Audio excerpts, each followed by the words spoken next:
Hello ថ្ងៃនេះយើងមកសំថ្នាំម្ដងមើលដាក់ខួរក្បាលដាក់សាំងវិចដាក់ថាសហើយដាក់ដែកដាក់តុក្កតាដាក់ខួរក្បាលថ្នាំនេះវានឹងក្លាយជា super hero នៅពេលដែលយើងផឹកតើខ្ញុំក្លាយជា super hero បែបណាសាក់ផឹកមួយមើលម៉ែទុយស្អីយើងស្អីងាប់មក super hero ចាប់ហើយ super zombie ក្បាលវែងមើលបាត់ទៅបាត់អស់ងាប់អញចុយនឹងអស់មើលមុខវាងាប់ប្រោតែមិនតបមកខ្ញុំចង់យកអាថ្នាំនេះទៅឲ្យពួកនោះសាកបន្តិចឥឡូវខ្ញុំសាកយកថ្នាំហ្នឹងទៅឲ្យពួកអ្នកចិត្តខាងយើងណាចិត្តឲ្យគេសាកហើយផកគេថាថ្នាំហ្នឹងវាជាថ្នាំពិសេសគេដូចស្ងាត់នៅដល់វិញណាមើលអ្នកដែលគេហ៊ានសាកល្បងថ្នាំយើងអសុទ្ធទឹកនឹងខ្លាចជា super hero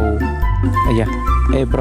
រូមាននិស័យណាខ្ញុំមានថ្នាំមួយឲ្យប្រូឲ្យសាកល្បងទៅច្រឡំចាប់ដោយតែដល់ហើយ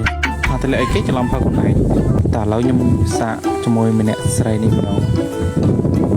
នេះសាកថ្នាំខ្ញុំមួយថ្នាំនេះផឹកទៅធានាថានឹងខ្លាំងដល់និយាយទៅខ្ញុំផ្សំតបដៃខ្លួនឯងមក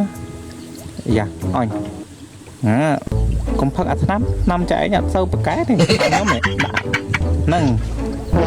យល់លុយចាប់ហើយមើលក្បាលវិញម៉ែលេងផោមចេញកាន់ដាវយើងសាហាវដល់តើរកថ្នាំប្រសាខ្លួនឯងទៅចៃអើយខ្ញុំមានថ្នាំប្រសាទេខ្ញុំរកខ្លួនឯងបានដែរឥឡូវធ្វើម៉េចចឹងម៉ែលេងផោមចេញអាកាន់ដាវរហូតចឹងមកឥឡូវចៃទៅរកថ្នាំប្រសាខ្លួនឯងទៅខ្ញុំទៅសាអ្នកថ្មីទៀតឥឡូវយើងធ្វើការទៅផ្ទះថាទៅរកសាអ្នកផ្សេងទៀតចឹងឲ្យគេចាញ់បោកយើងអើយគួរខ្លាយចៃអើយឥឡូវខ្ញុំទៅរកទៅផ្ទះវិញហើយនេះកន្លែងនេះអ្នកទាំងអស់គ្នាមិនតន់ថាយកថ្នាំទៅឲ្យណាគេមានអ្នកនោះចេញមកមើលដល់វាមកយកថ្នាំខ្ញុំផឹកមកដល់ក្បាលទៅវិញទៀតចាប់ហើយឥឡូវធ្វើម៉េចនេះសំថ្នាំខុសវិច័យគេទេចាប់ហើយរកថ្នាំប្រសាទក៏មានដែរតាលុsorry